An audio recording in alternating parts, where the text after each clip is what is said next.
Très bien. Donc on termine sur l'importance de la bibliothèque JDK sur Modelio et dans la programmation en langage Java. Donc, récapitulons, c'est un aperçu sur ces bibliothèques importantes.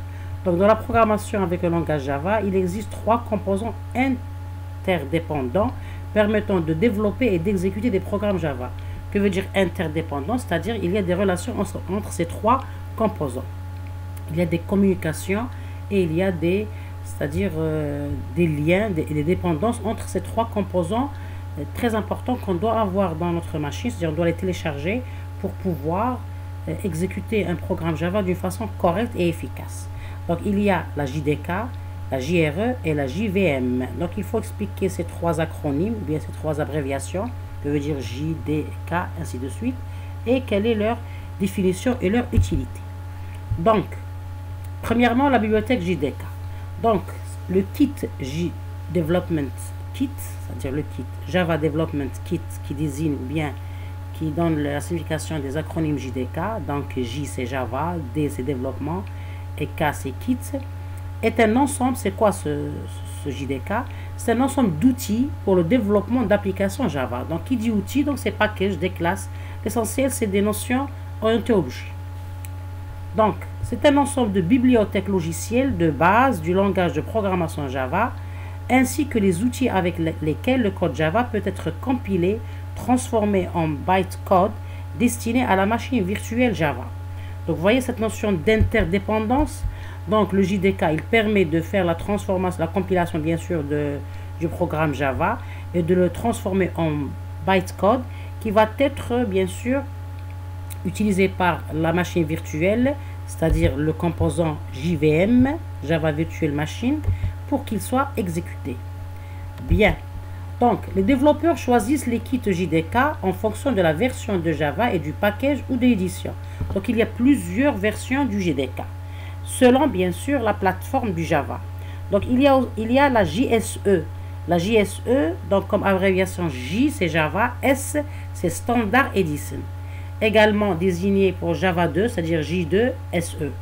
Donc, la JSE, c'est la version standard du JDK. Bien. Il y a la JEE, qui est sigle ou bien qui est dans les acronymes Java Entreprise Édition. Donc J c'est Java, E c'est entreprise et E c'est édition. Elle est également, c'est-à-dire elle est destinée aux entreprises. Et on peut avoir aussi l'acronyme J2EE pour Java 2 EE. Donc elle est destinée pour la gestion des entreprises. Il y a la JME, signe de Java Mobile Edition. C'est une micro-édition, bien sûr selon parce qu'on utilise des mobiles sous Android. Donc destiné au marché mobile, pour les mobiles ou bien les smartphones.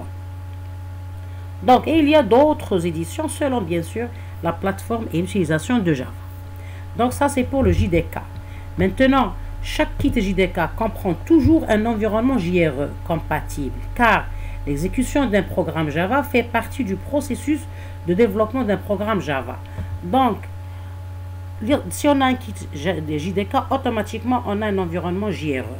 Donc, qui est intégré et qui est utilisé. Et bien sûr, le JRE il est compatible avec le kit JDK.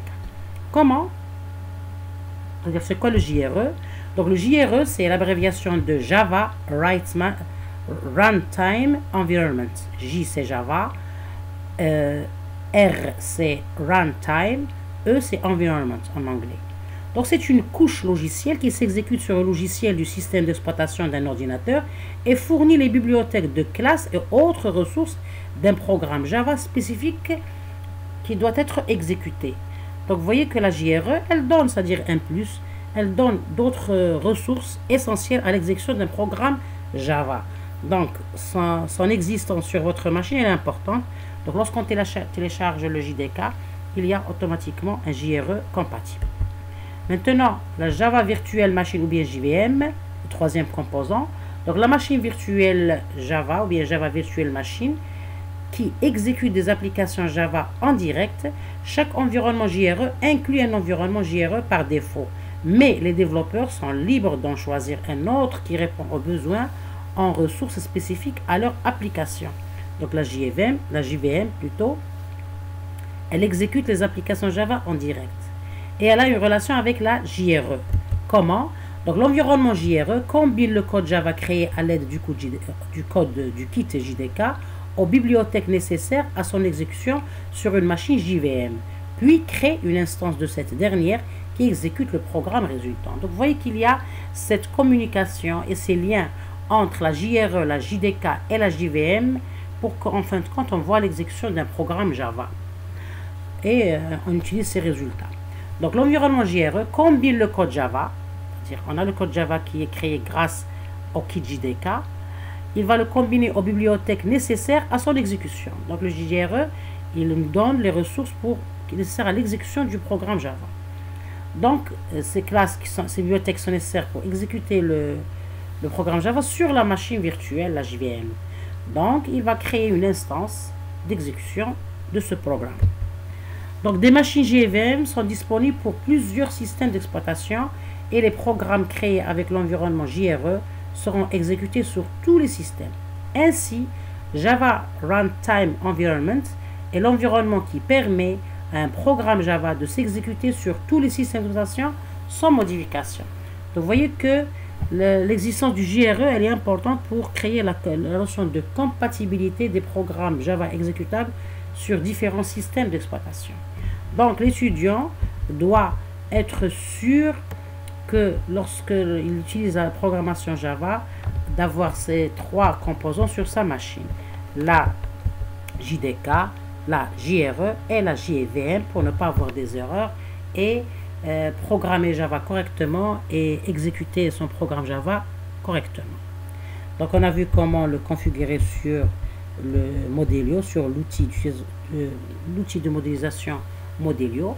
Donc on a dit que pour ajouter la bibliothèque JDK à notre projet Modelio, il faut exécuter les étapes suivantes. Il faut aller vers la fenêtre configuration, puis la section bibliothèque. Dans la section bibliothèque locale, cliquez sur le bouton ajouter depuis le site de mise à jour pour avoir la dernière mise à jour du JDK. Vérifiez la bibliothèque JDK et cliquez sur le bouton ajouter au projet. Et bien sûr, on peut générer notre code Java d'une façon efficace sous Modelio. Donc c'est pour ça on va vérifier la notion de l'existence du JRE sur notre machine. Donc on a vu tout à l'heure sur le C, programme C, vous voyez, on avait programme, on avait ici le Java, vous voyez, je vais cliquer sur Java, donc on a le JDK et la JRE, la version 1.0.0, vous voyez qu'on a les deux versions compatibles. Le JDK, il a une version compatible qui est la JRE. On a le JDK avec la JRE. Ça, c'est une version de JDK plus récente que j'ai téléchargée, c'est-à-dire d'une façon indépendante. L'essentiel, on a la JDK 1.8 et la JRE 1.8. Donc, chaque version du JDK, elle a une version compatible de JRE. Et ce sont deux composants interdépendants, c'est-à-dire qui vont communiquer pour pouvoir c'est-à-dire faire des exécutions du langage Java, du programme Java d'une façon efficace et correcte. Très bien.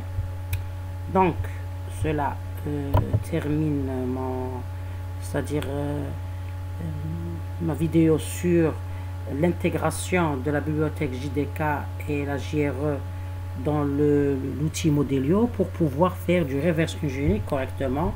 C'est-à-dire lorsqu'on va ajouter du code Java dans c'est-à-dire les classes dont on a généré le code automatiquement, lorsqu'on va ajouter du code, il est automatiquement injecté ou bien mis à jour, c'est-à-dire il y a le diagramme de classe qui est mis à jour automatiquement avec c'est-à-dire ce qu'on a codé d'une façon c'est-à-dire en ajoutant le code ajouté ici sous Modelio.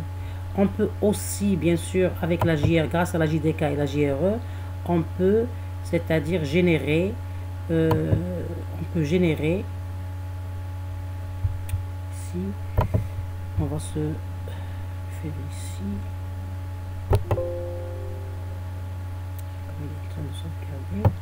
on va aller vers projet, le module Java Designer, on peut aussi générer la Javadoc. Donc la Javadoc, c'est quoi? C'est une documentation de notre langage ou bien de notre code source Java. Bon, vous voyez que on peut, grâce à Modelio, faire la génération automatique de la